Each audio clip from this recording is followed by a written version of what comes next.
South ব্লকে কম্পন, বেইজিংয়ের red কার্পেটে ঢাকা, দাবার বোর্ডে ড্রাগনের নতুন চাল চীনের রাজধানী বেইজিং। চারপাশের আকাশচুম্বী ভবন আর প্রশস্ত রাজপথের নিস্তব্ধতা দেখলে মনে হয় এটা যেন পুরো বিশ্বকে নিয়ন্ত্রণ করার একটা বিশাল নিঃশব্দ স্নায়ুকেন্দ্র।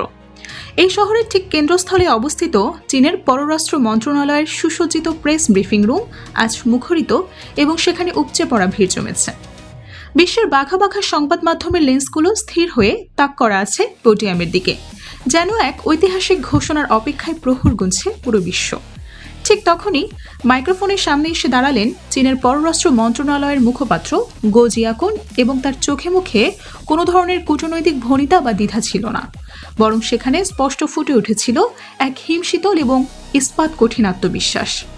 তিনি আজ এমন কিছু বলতে যাচ্ছেন যা 1000 কিলোমিটার দূরে নয়াদিল্লির সাউথ ব্লকে আক্ষরিক অর্থে এক প্রলয়নকারী শক্তিশালী ভূকম্পনের সৃষ্টি করবে এবং পুরো দক্ষিণ এশিয়ার ভূ রাজনীতিকে চিরতরে বদলে দেবে।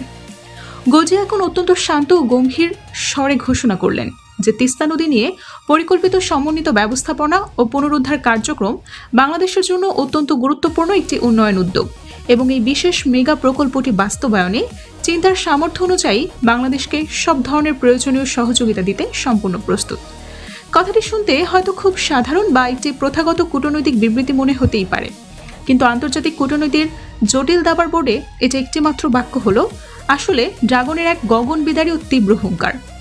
ভারত বছরের পর বছর ধরে তিস্তার পানি একতরফাভাবে আটকে রেখে বাংলাদেশের বিস্তীর্ণ উত্তরাঞ্চলকে মরুভূমি বানিয়ে রেখেছে এবং তাদের অলিখিত আধিপত্যবাদী ফরমান ছিল যে তারা নিজেরাও পানি দেবে না, আবার অন্য কোনো বৈশ্বিক শক্তিকে তিস্তা নিয়ে কাজও করতে দেবে না। কিন্তু আজ বেইজিং সেই পুরনো আধিপত্যবাদী ফরমানকে ডাস্টবিনে ছুঁড়ে ফেলে দিয়ে ঢাকার পাশে এসে দাঁড়িয়েছে। গো জিয়াকুন এখানেই থেমে যাননি, বরং তিনি এরপর এমন একটি বাক্য উচ্চারণ করলেন যা দিল্লির দীর্ঘদিনের অহংকারের গালে সরাসরি এক চরম চপটাঘাতের সমতুল্য। তিনি অত্যন্ত দৃঢ়তার সাথে বললেন যে চীন ও বাংলাদেশের মধ্যকার দ্বিপাক্ষিক সহযোগিতা সম্পূর্ণ স্বাধীনভাবে পরিচালিত হওয়া উচিত এবং এই ধরনের পারস্পরিক অংশীদারিত্ব বাইরের কোনো শক্তির প্রভাব দ্বারা প্রভাবিত হওয়া কোনোভাবেই সমীচীন না।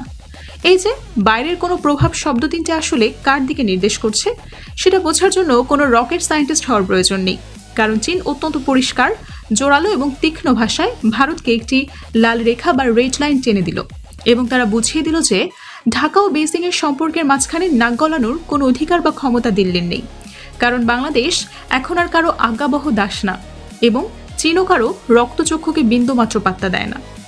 তিস্তা শুধু একটি সাধারণ নদী না, বরং দক্ষিণ এশিয়ার উত্তপ্ত ভূ রাজনীতিতে তিস্তা হলো একটি অত্যন্ত ভয়ঙ্কর এবং সংবেদনশীল টাইম বোমা। গত কয়েক দশক ধরে ভারত গজলডোবা ব্যারেজের মাধ্যমে পানি আটকে রেখে বাংলাদেশের উত্তরবঙ্গকে চিরতরে বিরানভূমিতে পরিণত করার একটা চরম অমানবিক খেলা খেলছিল, যেখানে বর্ষায় হঠাৎ সব গেট খুলে দিয়ে নিমিষেই ভাসিয়ে দেওয়া আর খরায় সব পানি আটকে রেখে শুকিয়ে মারা ছিল তাদের ব্ল্যাকমেইলের প্রধান হাতিয়ার। কিন্তু আজ সেই পরিস্থিতি সম্পূর্ণ উল্টে গেছে এবং প্রধানমন্ত্রী তারেক রহমানের সাম্প্রতিক ঐতিহাসিক চীন সফর এই তিস্তা মহাপরিকল্পনা প্রকল্পকে একটা সম্পূর্ণ নতুন জীবন দান করেছে। বেইজিং সফরকালে তিনি চীনের প্রধানমন্ত্রী লিয়াং এবং দূরদর্শী প্রেসিডেন্ট শি জিনপিংয়ের সঙ্গে অত্যন্ত গুরুত্বপূর্ণ দীর্ঘস্থায়ী রুদ্ধদ্বার বৈঠক করেন এবং আলোচনার পর প্রকাশিত যৌথ ঘোষণাপত্রে তিস্তা প্রকল্পের সহযোগিতার প্রতিশ্রুতি অত্যন্ত দৃঢ়ভাবে পুনর্ব্যক্ত করা হয়েছে। পাশাপাশি দ্রুততম সময়ের মধ্যে এই প্রকল্পের সম্ভাব্যতা যাচাই সম্পন্ন করতে দুই দেশের শীর্ষ বিশেষজ্ঞদের অবিলম্বে কাজ শুরু করার আনুষ্ঠানিক নির্দেশ দেওয়া হয়েছে, যা দিল্লির নীতি নির্ধারকদের কপালে চিন্তার ভাঁজ আরও গভীর করে তুলেছে। ভারত কেন এই তিস্তা প্রজেক্ট নিয়ে এতটা আতঙ্কিত, তার মূল কারণ লুকিয়ে আছে ভূগোলের মধ্যে। কারণ তিস্তা নদী অববাহিকার ঠিক নাকের ডগায় অবস্থিত ভারতের সেই বিখ্যাত স্পর্শকাতর চিকেন নেক বা শিলিগুড়ি করিডর। মাত্র 22 কিলোমিটার চওড়া এই অত্যন্ত সরু ভূখণ্ডটি ভারতের মূল ভূখণ্ডের সাথে তাদের উত্তর পূর্বাঞ্চলীয় 7টা রাজ্য বা 7 সিস্টার্সকে যুক্ত করে রেখেছে এবং তিস্তা প্রজেক্টের নামে চীনের অত্যাধুনিক যন্ত্রপাতি, রাডার ও দক্ষ প্রকৌশলীরা যখনই শিলিগুড়ি করিডোরের একদম গা ঘেঁষে অবস্থান নেবে তখন ভারতের সামরিক মুভমেন্টের আর কোনো গোপনীয়তাই থাকবে না। যে কোনো সম্ভাব্য সামরিক উত্তেজনার মুহূর্তেই এই সৌর করিডোরের নিয়ন্ত্রণ হাতছাড়া হওয়া মানে ভারতের মানচিত্র থেকে ওই 7টি রাজ্য এক নিমিষে বিচ্ছিন্ন হয়ে যাওয়া, যার ফলে ভারত এতদিন পানি আটকে রেখে যে দাদাগিরি করত, আজ সেই তিস্তার বুকেই ভারতের অস্তিত্বের সবচেয়ে বড় সংকট তৈরি হয়েছে। এবং প্রধানমন্ত্রী তারেক রহমান অত্যন্ত সুচারুভাবে ভারতের সবচেয়ে দুর্বল ও অক্ষরিত জায়গায় এই মোক্ষম আঘাতটি হেনেছেন।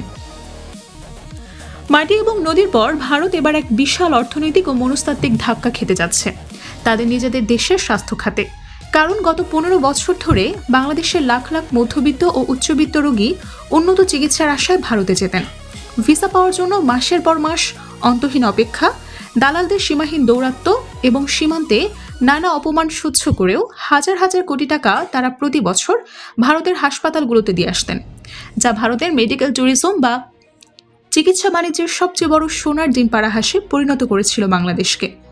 কিন্তু সাম্প্রতিক সময়ে বাংলাদেশের অভ্যন্তরীণ রাজনৈতিক পট পরিবর্তনের পর ভারত এক জঘন্য ব্ল্যাকমেইলের খেলায় মেতে উঠেছে এবং তারা বাংলাদেশিদের ভিসা দেওয়া প্রায় সম্পূর্ণ বন্ধ করে দেয়, এই ভেবে যে ভিসা বন্ধ করে দিলে বাংলাদেশের মানুষ চিকিৎসার অভাবে ঘুটে ঘুটে মরবে এবং বাধ্য হয়ে ঢাকা আবারও দিল্লির কাছে মাথা নত করবে।